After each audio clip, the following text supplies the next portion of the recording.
হাৰকাটা মুছলিমপাৰা গাঁৱত উপ স্বাস্থ্য কেন্দ্ৰৰ শৌচাগাৰ নিৰ্মাণত ব্যাপক দুৰ্নীতি। ঠিকাদাৰৰ ময়মতালি চৰকাৰী কাম। দুৰ্নীতিৰ কলাপৃষ্ঠা N24 আছামত। ধুবুৰী জিলাৰ চাপৰ শালকুচা হাৰকাটা মুছলিমপাৰা গাঁৱৰ স্বাস্থ্য কেন্দ্ৰত চলিছে ভয়ংকৰ দুৰ্নীতি। ৩ লক্ষাধিক টকাৰ কাম মাত্ৰ ১ লাখ টকাৰ কাম কৰি উঠাও হ'ল ঠিকাদাৰ জয়ন্ত পাল। কোন এই জয়ন্ত পাল? যি জয়ন্ত পালে চৰকাৰক বুঢ়া আঙুলি দেখুৱাই লুণ্ঠন ৰাজ চলাই গৈছে হাৰকাটা গাঁৱত। শৌচাগাৰ নিৰ্মাণ কৰাৰ নামত চলাইছে ভয়ংকৰ দুৰ্নীতি আৰু লুণ্ঠন ৰাজ।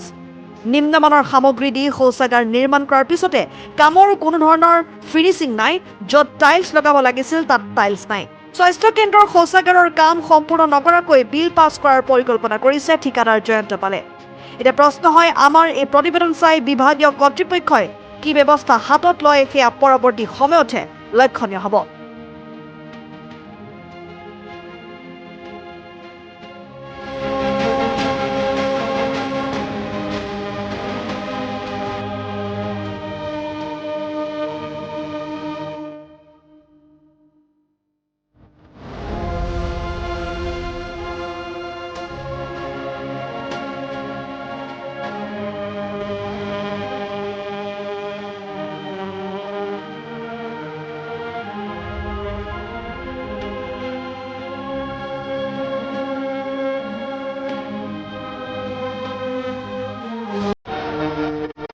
হাৰকাটা মুছলিমপাৰা গাঁৱত উপ স্বাস্থ্য কেন্দ্ৰৰ শৌচাগাৰ নিৰ্মাণত ব্যাপক দুৰ্নীতি।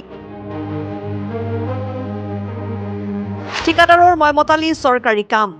দুৰ্নীতিৰ কলাপৃষ্ঠা N24 আছামত। ধুবুৰী জিলাৰ চাপৰ শালকুচা হাৰকাটা মুছলিমপাৰা গাঁৱৰ স্বাস্থ্য কেন্দ্ৰত চলিছে ভয়ংকৰ দুৰ্নীতি। ৩ লক্ষাধিক টকাৰ কাম মাত্ৰ ১ লাখ টকাৰ কাম কৰি উঠাও হ'ল ঠিকাদাৰ জয়ন্ত পাল। কোন এই জয়ন্ত পাল? যি জয়ন্ত পালে চৰকাৰক বুঢ়া আঙুলি দেখুৱাই লুণ্ঠন ৰাজ চলাই গৈছে হাৰকাটা গাঁৱত।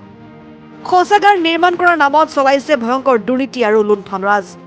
নিম্নমানৰ সামগ্ৰী দি শৌচাগাৰ নিৰ্মাণ কৰাৰ পিছতে কামৰ কোনো ধৰণৰ ফিনিচিং নাই। য'ত টাইলছ লগাব লাগিছিল তাত টাইলছ নাই। স্বাস্থ্য কেন্দ্ৰৰ শৌচাগাৰৰ কাম সম্পূৰ্ণ নকৰাকৈ বিল পাছ কৰাৰ পৰিকল্পনা কৰিছে ঠিকাদাৰ জয়ন্ত পালে। এতিয়া প্ৰশ্ন হয়, আমাৰ এই প্ৰতিবেদন চাই বিভাগীয় কৰ্তৃপক্ষই কি ব্যৱস্থা হাতত লয় সেয়া পৰৱৰ্তী সময়তহে লক্ষণীয় হ'ব। News desk report N24 Assam.